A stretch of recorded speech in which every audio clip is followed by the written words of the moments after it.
How's it going, everyone? How are you doing on this fine day? I don't know when this is getting uploaded, but on this fine day, how are you all doing today? We have a very special preseason interview with the coach of the Everglade Enteis, Mr. Fusro, who has an excellent first name. How are you doing today, my man? How's it going, everyone? Fusro back again. I'm doing excellent. Thank you so much for having me today. Now, these preseason interviews, we're going to be hitting a few coaches. Not everyone has said yes quite yet. There's a couple of them who haven't answered, but we will be getting to some other coaches for these preseason interviews. But this is mainly going to be about the Everglade Enteis. We're going to touch a little bit on the league, his team, and a little bit on the other teams as well. So, to kick this off, how do you feel about the creation of the Elite Battle League? Well, I think it's a really cool idea. When Stone was talking to me about it, I thought it was a really cool thing to potentially be a part of. I was a little bit nervous because I've never played in a tournament kind of thing before. I've always played on Showdown and stuff like that. But I was like, the whole purpose of me starting my channel in the first place was to collaborate with other people. So I was like, you know what, let's go for it. I'm pretty excited about it. That was my next question. Are you excited to be a part of the first season of the Elite Battle League, the inaugural season? This is the start of everything. How does that make you feel, like to be one of the first participants in this league that Stone created? Well, when you put it that way, it's a little bit nerve-wracking because we set the standard, coming from here. Yeah. So I'm very excited about it. I am a huge fan of watching competitive play and stuff like that. So actually doing it myself is gonna be really fun, and I'm looking forward to it. I spent a lot of time doing Dynamax adventures and stuff like that to grind up for ore, and so there's been a lot of time invested into this. I'm really excited about it. All right, now shifting a little bit to your team, the Everglade Enteis. The big question I feel like for every coach is just going to be, what are you hoping to achieve this season? My goal this season is to not come in last place. I think I would probably say no. I just want to have a strong showing. I want to be when people think of the Everglade Enteis, I want them to think of, okay, yeah, they did the best that they can. They did the most with every situation, and obviously there's going to be some mistakes. Nothing's going to be perfect, but I'm hoping that I can do something I can write home about, so to speak. Right. I totally understand that. I feel like obviously everyone's number one goal is probably to win, but yeah, I don't think I'm gonna win. You gotta have some sort of standard. Speaking on the Everglade Enteis, where exactly did that name come from, and why did you choose specifically that name? Well, I mean, native of Florida, so I wanted to do something that pays homage to my home state. I think the best part of Florida is probably the Everglades, and I wanted to have something with alliteration in it, and Shiny Entei is one of my favorite shinies, so I was like, you know what, alliteration right there.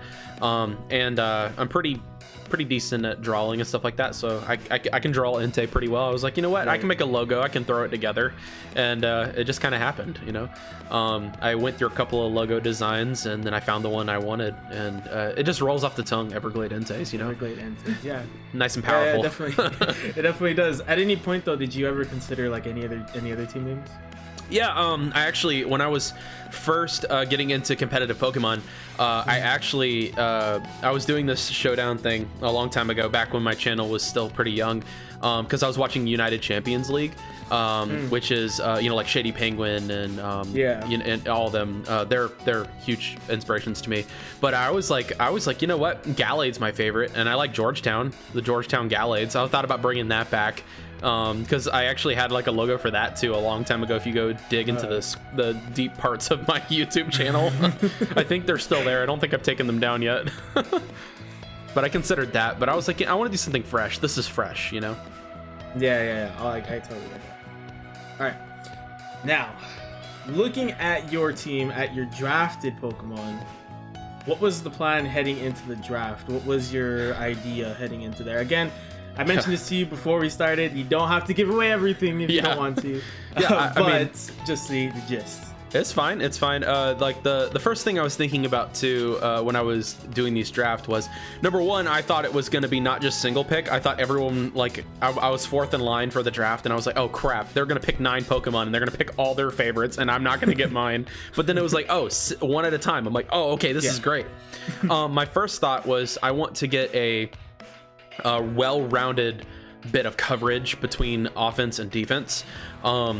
So when I first selected my first pick, which was Rotom Wash, I wanted to get the best of both worlds, and then I alternated between defensive and offensive and special versus regular, and I wanted to get a wide range of different things to work with because I want to keep people on their feet. I don't want them to be like, oh, okay, I know exactly what strategy he's doing. Here's what I'm going to do to counter him. So I just wanted to do a wide variety of things and keep everyone guessing what my next one would be, because I had the ultimate end goal was for me to get the ones that I wanted, obviously, from the draft. Yeah. And I did get every single one that I wanted. I don't think any of them got taken, except for probably the one I was considering was Shuckle. And who took Shuckle? I can't remember off the top of my head. Guanako, yeah, I saw that, and he was right before me. I was like, dang it, I was considering Shuckle, but I mean, I guess that's fate, you know? yeah. That's actually my next question, if you had any picks stolen, so I guess... Yeah, that was my only one. Slipped through your finger. I would probably say the only other one that was kind of one that I was thinking about was either Mimikyu, which Always More Videos did. Thank you, Derek. But I would probably say the only other one that I was really considering was probably Dragapult, and Guanako also took that one. Yeah. So, looking at your team, like you said, you wanted some type diversity. We have Rotom Wash, Rillaboom, Blissey, Galarian Slowking, Bisharp, Palkia, Nidoking, Tyranitar, Clefable. A fair amount of type distribution, if I do say so myself. That is quite a lot of typings that are going into that. And looking at your team, how are you feeling about the team that you were able to draft? Excuse me, sorry. I think that exactly what I was trying to go for is what I got out of it. I try not to put myself in situations where I have a huge glaring weakness for something, right. And I wanted something that could have like a lot of utility. So I was able to get like heavy hitters like Nidoking and Bisharp, and Rillaboom for those physical attacking. I was also able to get some pretty special attacking and special defensive Pokemon as well. I didn't want to leave myself in a hole. There's certain like patterns you can do in competitive play that can get you out of said hole. Like for example, I know Krobatz is not going to struggle with that all water team almost. Like I know he's not going to struggle. They're not all weak to electric. You know what I mean? Yeah. But there's certain holes you can get stuck in. For example, I almost drafted Toxapex, and I would have had Galarian Slowking, Nidoking, and Toxapex. That's 3 poison types. I didn't want that. I wanted to try to keep out of getting myself into a hole. If that makes sense, I just wanted to. Yeah, totally. I think that also my next most important part was I wanted to make sure that I wasn't only going after one thing. I have some physical attackers, but I also have some special attackers, and I have enough to play around with. Which one do I want on my team at a certain time? You know what I mean? Right. Yeah. Totally. I mean, your plan. I think I personally just based off what you said, looking at your team, I can tell that you definitely you created a pretty well-rounded team. You got a nice mix in there just between, like you mentioned, physical attackers, and you got your tanks in there. Yeah. You got some beefy mons on your team. So yeah, I definitely think that you did well in the draft. Just based off what you said you wanted, I think you did well going through the draft and getting those mons that you wanted. Now, still looking at your team, do you think you'll have an MVP candidate from just looking at your 9 mons?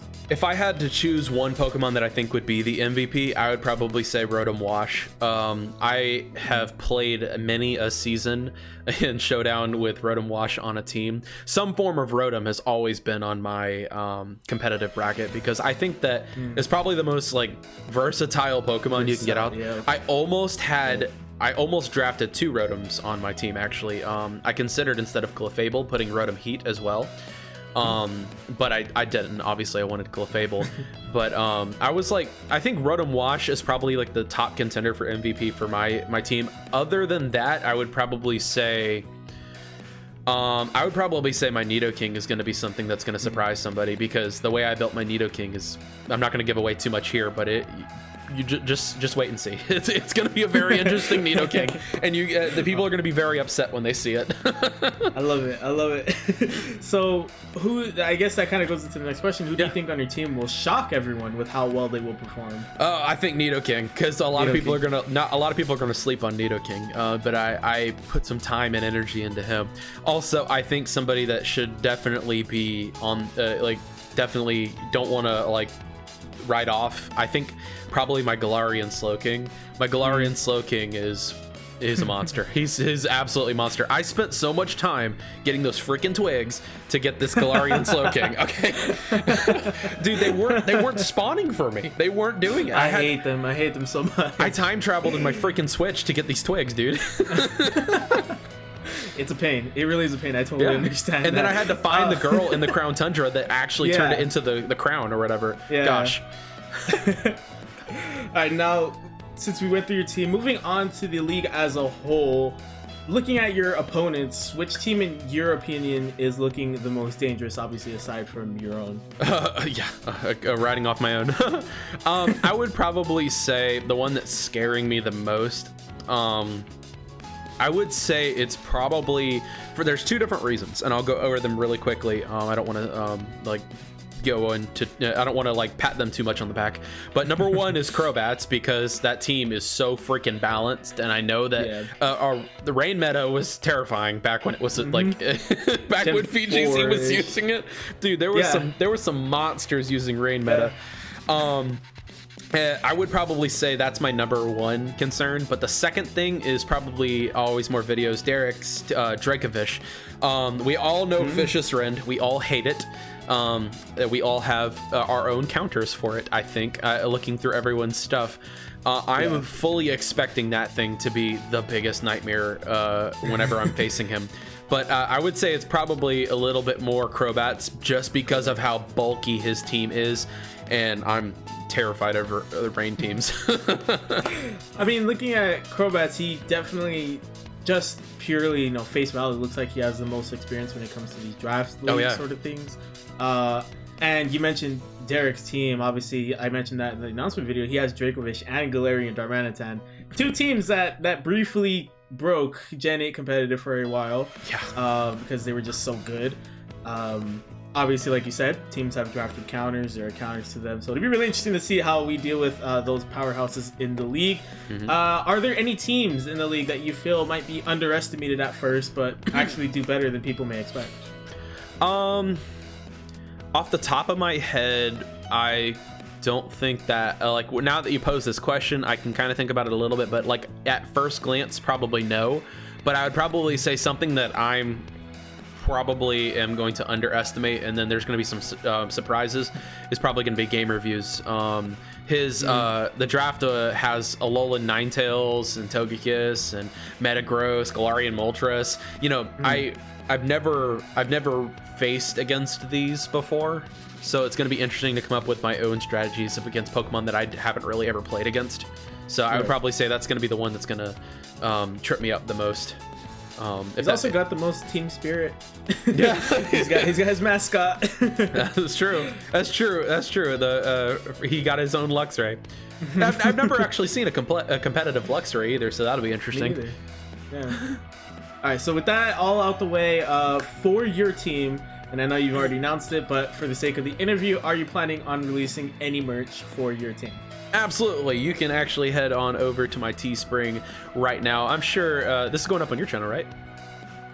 I am not 100% certain. Oh, okay. But I'll make sure it's in the description. Yeah, I can give you the link. Yeah, you can head on over to the link in the description, regardless of where this is at, and you can check it out. I actually have a promo code for all Everglade Enteis merch until July 31st of 2021. You can use the all promo code. It's all caps, one word, Team Enteis, and you can get 20% off your entire order. We've got all kinds of things. We got shirts, we got hoodies, we got glasses and tumblers and cups. We got everything. Stickers, you name it. It's great. That is awesome. Mine's coming in the mail. I'm definitely gonna be using that. You guys absolutely should as well.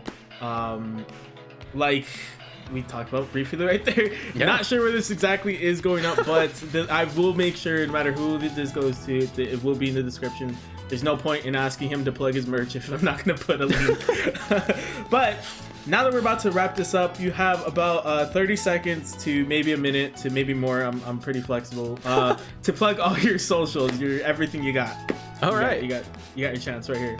All right. First of all, you can follow me on TikTok and Instagram, and of course Twitter at @thefusrodab. That is all one word, all lowercase. You can follow me on twitch.tv/fusrodab with fus_row_dab, all lowercase, and of course on YouTube at is my just name fusrodab, all capitals with dab at the end. There it is. Those are all his socials. And the final question I am going to be asking everyone is, why are you going to be the champion of the Elite Battle League at the end of the season? Oh my word. Spirit. I think because I'm an underdog, like people are gonna be like, yeah, no, Foos, he's the youngin of the group. He whatever, we're gonna write him off. Now I'm gonna come up, I'm gonna go underneath, I'm gonna play under the table, and it's gonna be I'm gonna pull the carpet out from underneath everyone because I got tricks upon tricks. Ooh, that's so exciting. I can't wait for this freaking league to start. All right, well, there you go, ladies and gentlemen, our preseason interview with the coach of the EVERGLADE Enteis, fusrodab. Be sure to show some love his way, okay? Just go, like he mentioned on his socials, his merch, everything will all be down below. Go check all the good stuff out, and at the same time, go check out all the other coaches as well. We will hit their interviews eventually. To you, Foos, I wish you good luck for the season, and we'll be looking forward to what you're able to accomplish. Thank you, sir. Appreciate it a lot. And I hope all of you have a fantastic day. We'll catch you later when the league kicks off. Bye.